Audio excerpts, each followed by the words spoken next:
Pourquoi un projet de piscine sur le site de La Hague? Eh bien tout simplement aujourd'hui EDF a l'ambition de vouloir recycler le combustible présent dans ces réacteurs nucléaires, et pour ce faire nous avons besoin d'un entreposage sous eau, ce qui garantit une durabilité, et donc c'est pour ça que nous souhaitons construire sur le site de La Hague une piscine permettant de pouvoir justement entreposer provisoirement ce combustible avant qu'il puisse être recyclé par Orano. Alors on a en effet entendu durant cette première phase préalable de dialogue avec le territoire un certain nombre de faits, à la fois venant de la population, des riverains, des élus, d'acteurs du monde socio-économique. Ce que l'on retient, c'est finalement trois choses. La première, c'est qu'on réexplique quelle est l'ambition ou la volonté de construire cette piscine au regard des politiques nationales autour de la gestion du combustible ou de la filière nucléaire. Le second point, finalement, c'est de bien expliquer et de partager avec les riverains et la population et les élus les thématiques concrètes autour du site, c'est-à-dire typiquement comment on gère les accès au chantier, sans avoir, en limitant l'impact pour la circulation des riverains. Par exemple, comment on fait en sorte que la piscine puisse être bien intégrée dans son environnement.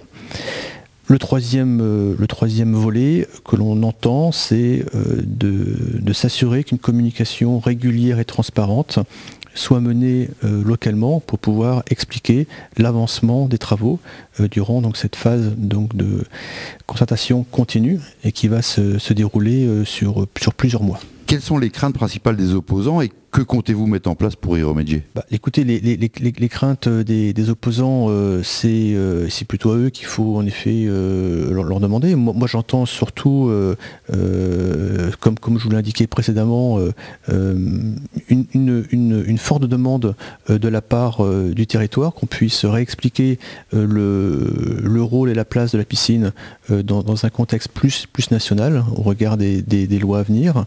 C'est en effet revenir sur les besoins plus logistiques et plus concrets des riverains sur les aspects d'intégration paysager et d'aspects logistiques d'entrée sur site, et une communication qui doit être plus régulière et continue. On a aussi entendu un certain nombre d'acteurs qui sont positionnés en faveur du projet, et ça il faut pas les oublier, ils ont été nombreux. À titre d'exemple, nous avons eu 12 cahiers d'acteurs qui ont été collectés, remontés sur le site internet donc, de la CNDP, donc, qui est les garants indépendants du processus de dialogue. Et sur ces 12 cahiers d'acteurs remontés, 11 étaient en faveur du projet. En tous les cas, on a le sentiment en effet qu'il y a eu peut-être dès le début une incompréhension du projet. C'est pour ça qu'on est là aujourd'hui pour poursuivre le dialogue avec l'ensemble des acteurs concernés.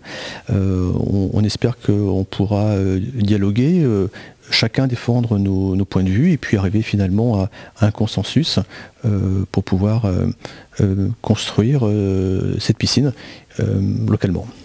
On est en train d'engager des travaux pour pouvoir la déplacer et la coller au maximum au site Orano, ça veut dire au bâtiment d'Orano, pour limiter son impact visuel.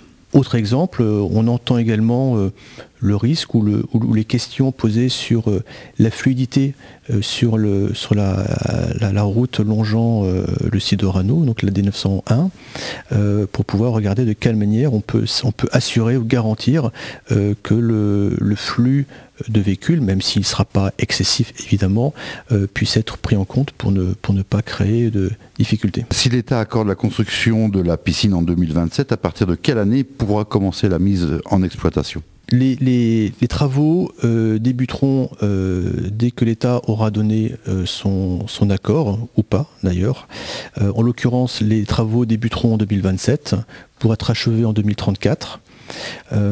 Ces travaux seront menés par des équipes de 300 personnes, avec à la pointe 500 personnes sur le chantier. Ça c'est durant la phase de chantier, et puis de façon pérenne, puisque je vous rappelle que le projet a vocation à exister pour 100 ans. La création d'emplois, c'est environ 100 personnes sur site, plus 150 emplois créés de façon indirecte sur le territoire. Pourquoi avoir choisi d'implanter la piscine sur le site de l'Agde et non sur le site de la centrale de Flamanville? Alors il y a plusieurs réponses qui peuvent être apportées. La principale, c'est qu'il nous faut une surface de terrain relativement importante, qui n'était pas possible d'avoir à Flamanville et qui était tout à fait possible et disponible sur la Hague, puisque nous voulions prendre un terrain déjà industrialisé et non pas prendre sur des terrains à vocation agricole ou touristique.